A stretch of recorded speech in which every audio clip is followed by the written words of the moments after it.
or a nurse.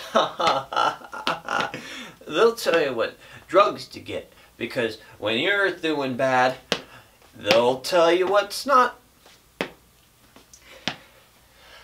The next step is number 2. Go pick a pharmacist, because the pharmacists are what you decide. I mean, that's a lot of freedom picking your own pharmacist, but after all, this is United States. Once you pick your pharmacist, you've got to think about why I pick them. So you better just take care of that before you do that. You use a few things to help you decide. I like to think, what do I want to see in a pharmacist? I want to see someone who doesn't get sick.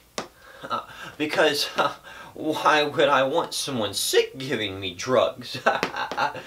I want somebody who's never had any experience or need for using kind of drugs to make themselves better. I want someone who never needed to use the things that they specialize in. So where's the best place to find somebody who doesn't need drugs? Dark alleys. Now, I understand it may seem a little weird to use that kind of backwards logic, but it's actually not backwards. You see, dark alleys either have people who are really sick because they're in a dark alley, or they're people who never get sick because they're fine in a dark alley. So it's like a 50-50 chance. Plus, people in dark alleys really want to sell drugs. So I went to a dark alley once, and that's where I found my pharmacist. He was nice. He said, you want drugs? I said, yep. And so he gave me drugs, and I took the drugs, and I paid for the drugs. And he said, cool. I said, all right. He said, take them. I said, okay. So I took the drugs, and I laid down, and it was a good nap. And I woke up later, and I wanted to say, wow, I feel better. Thank you, Mr. Pharmacist guy. But I didn't know his name, and I didn't know where he went, because he was gone. So I felt bad. But it's probably okay, because it was going to be a little awkward saying thank you while I was still naked. So anyway, remember what they say. Drugs are school.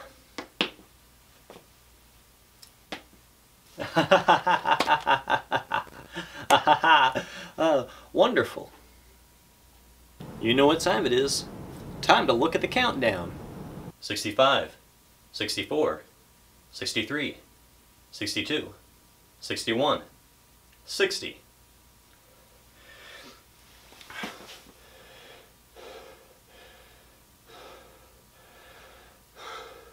Believe it or not, we actually got a guest this week. Please join me in welcoming Cooper Felton.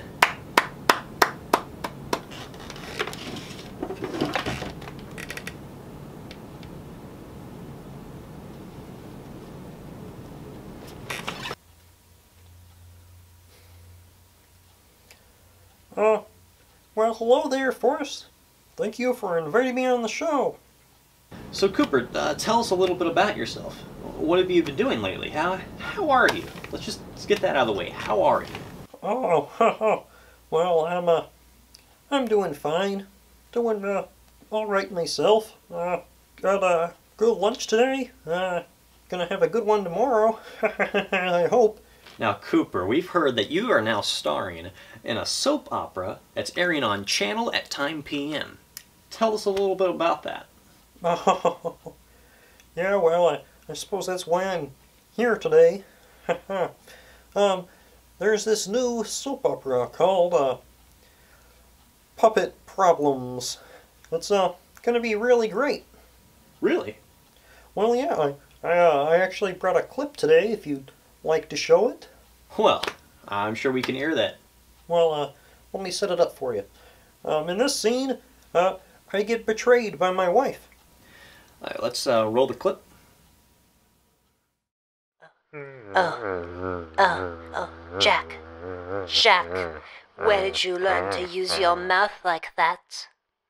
It's my only usable appendage, Mary. God, I love you. We have to be careful. My husband is coming home. Mary! Oh, gosh, yarn, what a day at the office I had, Mary and Nat Felton! What are you doing? It's your own fault, Cooper. You're never home anymore. This is Jack Hansen, and he knocks my socks off. Mary, what are you trying to say? Goodbye, Cooper.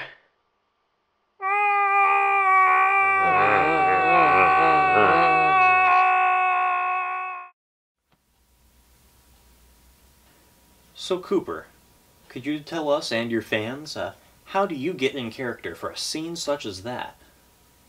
Oh, well, a great actor never reveals their secret, but what I really do is I just kind of relate to my life that I live in. It's kind of a miserable existence, but I've been divorced a couple times. Oh, interesting. I just hunker down and I focus, focus, focus, focus. Oh. Now Cooper, I'm sure all your fans are really wondering, do you have a date? Are you in a relationship? Oh, right now? Nope. Nope. If anybody out there is willing, I could always use another hand up my... Oh, my... I'm sorry. This is a... Never mind. Oh, Cooper, come on. Now, before we go, Cooper, do you have any advice for aspiring actors out there? Words of advice, words of advice. Just do it. Get out there and do the thing that you want to do. There's nothing that's stopping you. Even if you don't have a whole lot going for you right now, you gotta believe. You gotta believe. Yeah! And, it's always helpful to have other people there. Good words. That's good to know. Thank you, Cooper. Anyway. Well, that's all the time we have for Cooper, but thank you very much for showing up, and we'd love to have you back again sometime. Oh, well, pleasure was all mine, really. Happy to meet you, happy to see this show, and I hope everything goes well in the future. We'll be right back.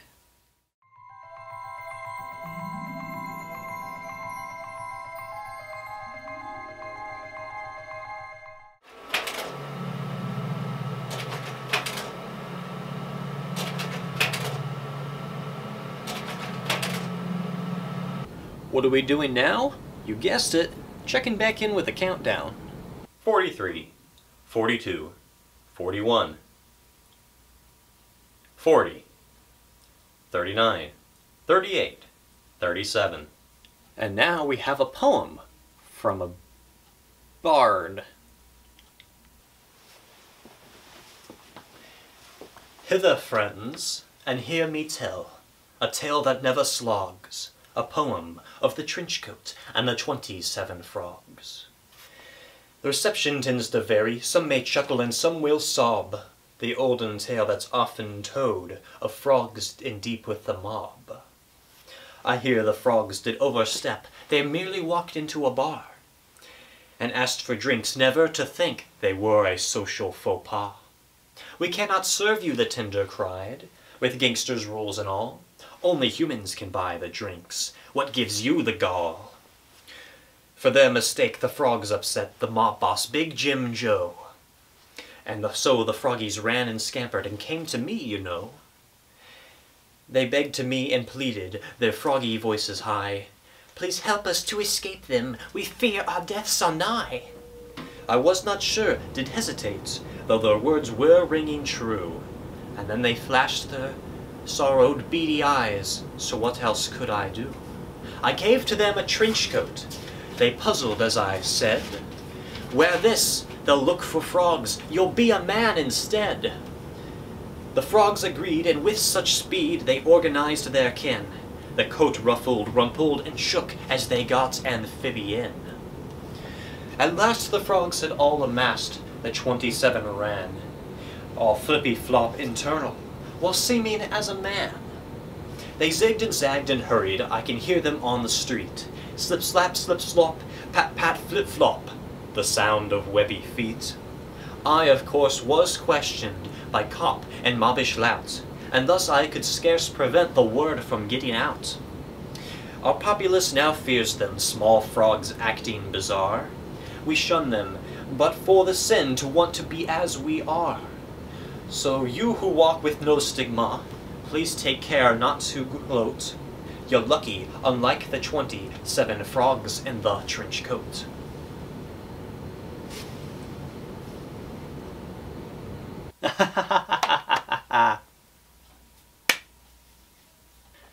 And now it's time for story time. Hello. We're going to be reading the book Moon Soup by Lisa Desimini.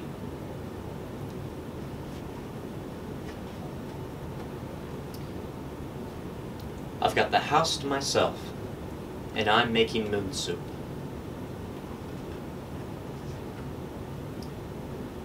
It all begins at sunrise, when the rooster cock-a-doodle-doos, and the hens lay their eggs.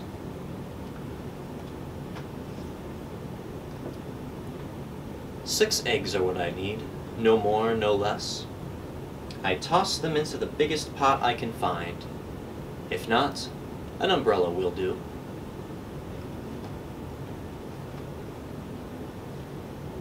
There is no milk in moon soup.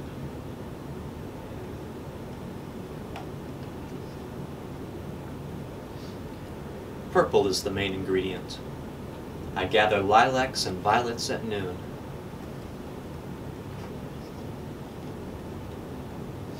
Grapes and eggplants, even an emperor's robe. I mix and blend well.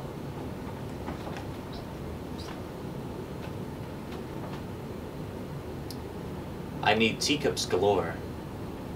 I have a party and invite all of my friends. We drink tea with pie and eat cookies shaped like stars.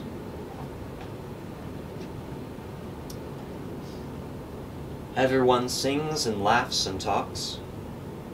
They drop their cups into the soup on their way out the door. I stir once or twice.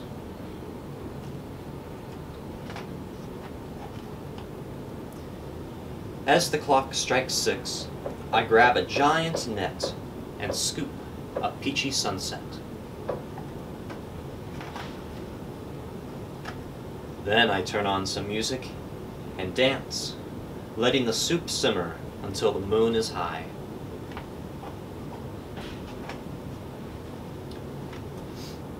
I'm through gathering and adding. I've mixed, blended, tossed, scooped, and stirred. My wings are in place.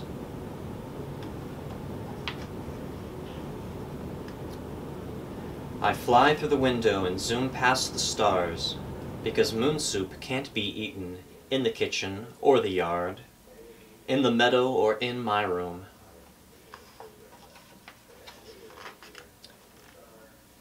Moon soup must be eaten while sitting on the moon.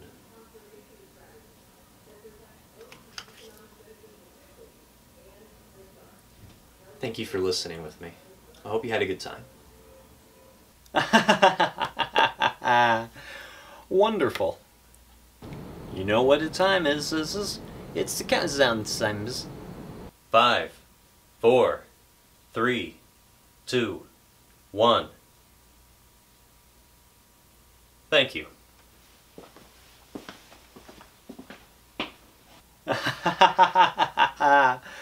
Wonderful. Well, it's been fun, but you know, I've kind of ran out of things to do. So, guess we're just gonna say goodbye for this week. Maybe we'll be back. Maybe we'll do weirder, bigger things.